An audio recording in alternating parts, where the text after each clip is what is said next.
Assalamualaikum warahmatullahi wabarakatuh. Kami dari kelompok 9, kelas 19 4A28. Perkenalkan, nama saya Vina Tulisani. Saya Sanada Mayati Indra. Saya Syifa Hasan Muazzara. Saya Nurulita Hermawanti. Saya Sylvia Samyati. Akan mempresentasikan proyek dari mata kuliah metode penelitian yang berjudul Pengaruh Aplikasi TikTok Terhadap Kreativitas Remaja di Indonesia. Selamat menyaksikan. Presentasi kali ini kelompok kami akan menjelaskan beberapa pengertian dari agenda berikut.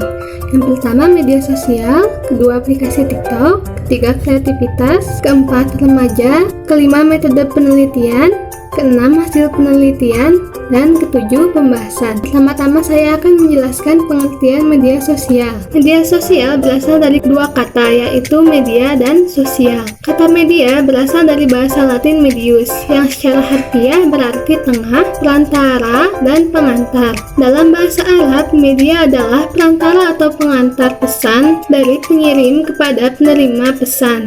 Dikutip oleh Marini pada tahun 2019. Selanjutnya, pengertian sosial. Menurut Kate Jacob, sosial adalah sesuatu yang dibangun dan terjadi dalam sebuah situs komunitas. Menurut Philip Wexler, sosial adalah sifat dasar dari setiap individu manusia. Menurut NDMC, sosial adalah suatu cara tentang bagaimana para individu saling berhubungan satu sama lain. Peneliti menyimpulkan dari beberapa pengertian tersebut bahwa sosial adalah sesuatu yang berkaitan dengan komunikasi dan kemasyarakatan. Bicara sosial artinya bicara tentang hubungan antara orang satu dengan orang lainnya. Sosial bisa membuat antara orang satu dengan orang lainnya saling mengenal, saling bertukar pikiran, saling mengetahui perbedaan antara satu dengan yang lainnya. Dikutip oleh Marini pada tahun 2019. Selanjutnya, pengertian media sosial. Media sosial adalah alat perantara bagi setiap orang untuk mengekspresikan dirinya dan berkomunikasi antar sesama. Media sosial adalah alat komunikasi bagi setiap orang dekat maupun jauh. Media sosial juga merupakan alat untuk berbagi segala informasi dan wawasan-wawasan yang luas. Dikutip oleh Marini pada tahun 2019. Dan ada pula definisi dari media sosial yang berasal dari berbagai literatur penelitian. Yang pertama, menurut Sirki, media sosial dan perangkat lunak sosial merupakan alat untuk meningkatkan kemampuan pengguna untuk berbagi atau to share, bekerja sama atau to cooperate di antara pengguna dan melakukan tindakan secara kolektif yang semuanya berada di luar kerangka institusional maupun organisasi. Yang kedua, menurut Panjik, media sosial adalah platform media yang memfokuskan pada eksistensi pengguna yang memfasilitasi mereka dalam beraktivitas maupun berkolaborasi. Karena itu, media sosial dapat dilihat sebagai medium atau fasilitator online yang menguatkan hubungan antar pengguna sekaligus sebagai ikatan sosial. Selanjutnya, pengertian aplikasi TikTok. Sebelum ke pengertian aplikasi TikTok, saya akan menjelaskan apa itu aplikasi. Pengertian aplikasi menurut Kamus Besar Bahasa Indonesia, aplikasi adalah penerapan dari rancang sistem untuk mengelola data yang menggunakan aturan atau ketentuan bahasa pemrograman tertentu. Secara istilah, pengertian aplikasi adalah suatu program yang siap untuk digunakan yang dibuat untuk melaksanakan suatu fungsi bagi pengguna jasa aplikasi serta pengguna aplikasi lain yang dapat digunakan oleh suatu sasaran yang akan dituju. Dikutip oleh Yuan Shah tahun 2015. Kemudian, pengertian aplikasi TikTok. Aplikasi TikTok adalah salah satu aplikasi jejaring sosial berbagi video pendek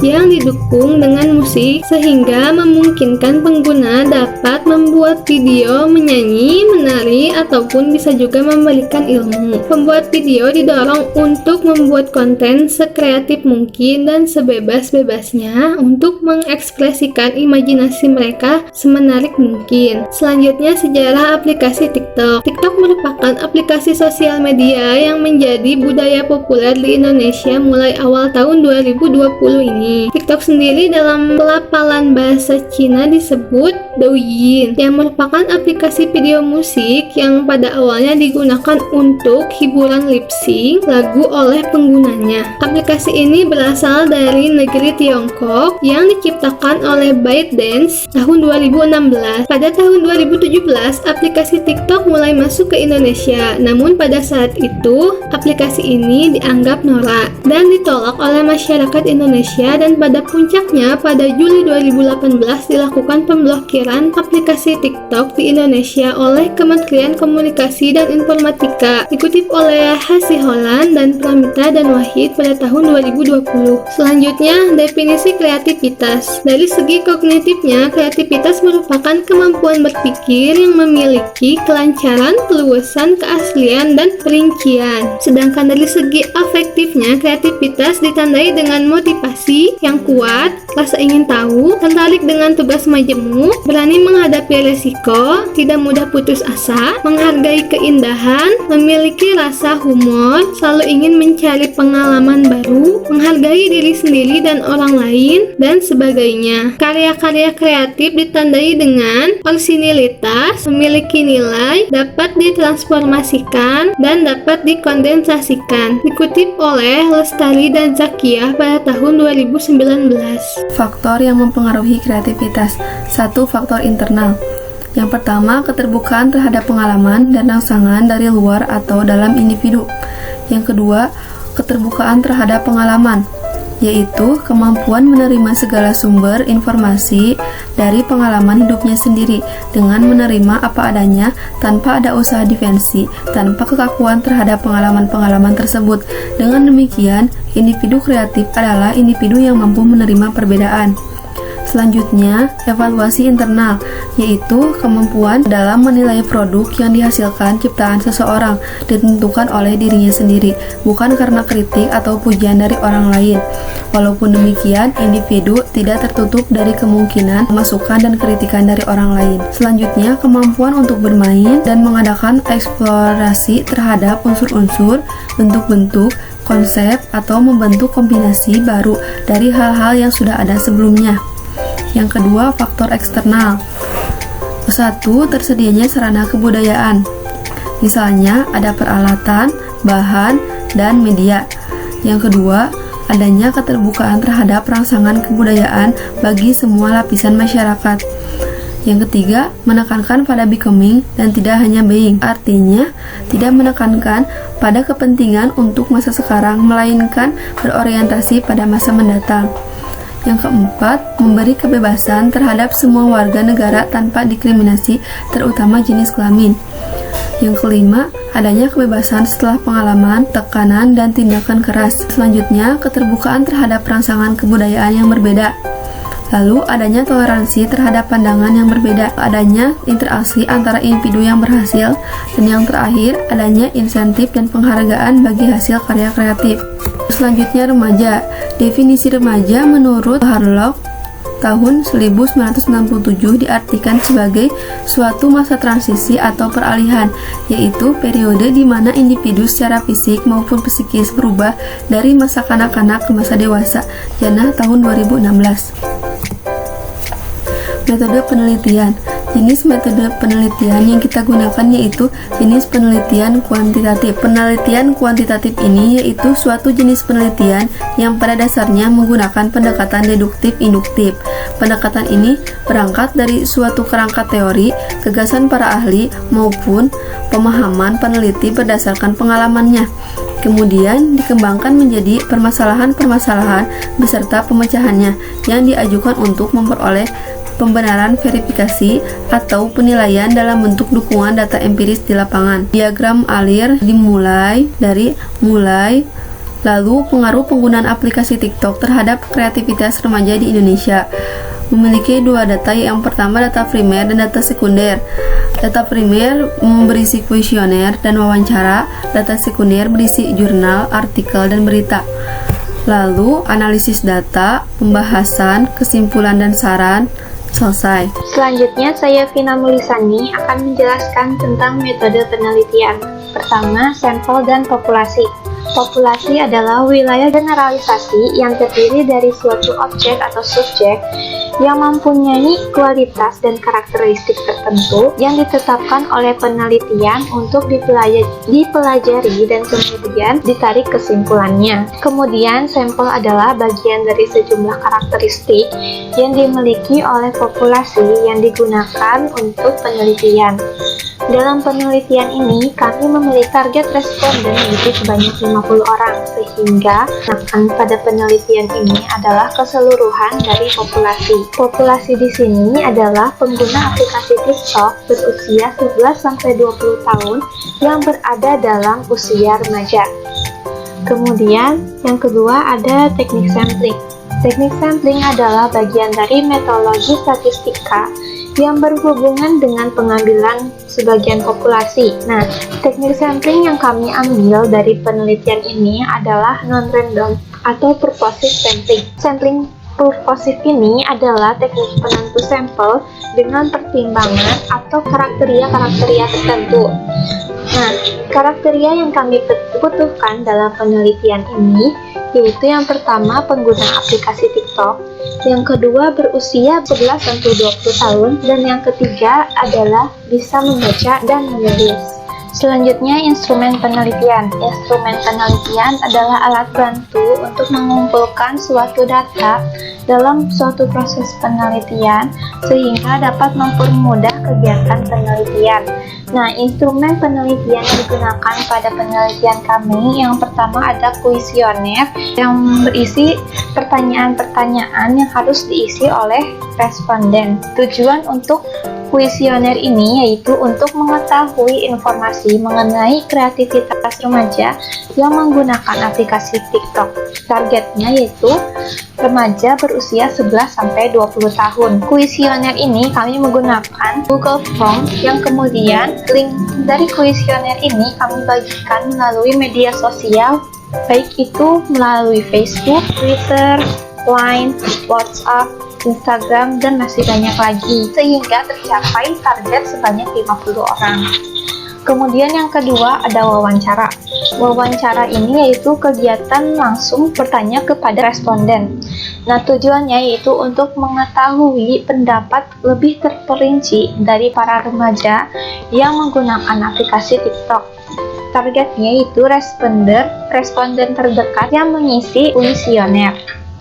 Kemudian, skala yang kami gunakan di sini adalah skala rasio, yang mana skala rasio ini merupakan skala data dengan kualitas paling tinggi. Selanjutnya, teknik pengumpulan data.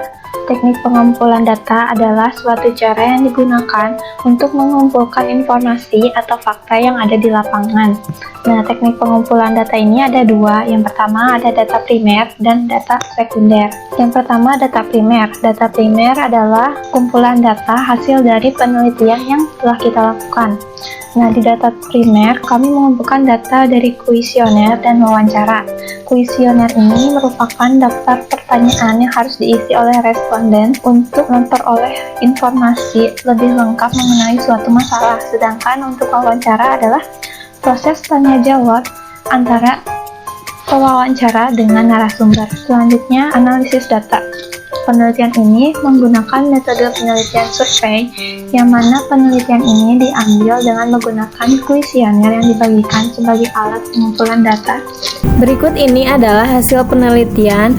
Item yang diteliti atau pernyataan menyukai aplikasi TikTok. Sangat setuju 6%, setuju 14%, cukup setuju 16%, tidak setuju 11%, dan sangat tidak setuju 3%. Selanjutnya, item yang diteliti diteliti atau pernyataan menyukai fitur aplikasi TikTok. Sangat setuju 8%, setuju 15%, cukup setuju 13%, tidak setuju 12%, dan sangat tidak setuju 2%. Selanjutnya, item yang diteliti atau pernyataan membantu mendapatkan ide kreatif. Sangat setuju 17%, setuju 12%, cukup setuju 10%, tidak setuju 10%, dan sangat tidak setuju 1%. Selanjutnya, item yang diteliti atau pernyataan TikTok dapat menghibur. Sangat setuju 12%, setuju 14%, cukup setuju 12%, tidak setuju 9%, dan sangat tidak setuju 3%. Selanjutnya, item yang diteliti atau pernyataan tahu bagaimana menggunakan efek dan template video. Sangat setuju 14%, setuju 12%, cukup setuju 10%, tidak setuju 12%, dan sangat tidak setuju 2%. Selanjutnya, item yang diteliti atau pernyataan memotivasi untuk membuat video dengan ide menarik. Sangat setuju 13%, setuju 9%, cukup setuju 13%, tidak setuju 12%, dan sangat tidak setuju 4%. Selanjutnya yaitu masih dari hasil penelitian, yaitu item yang diteliti yaitu menambah wawasan.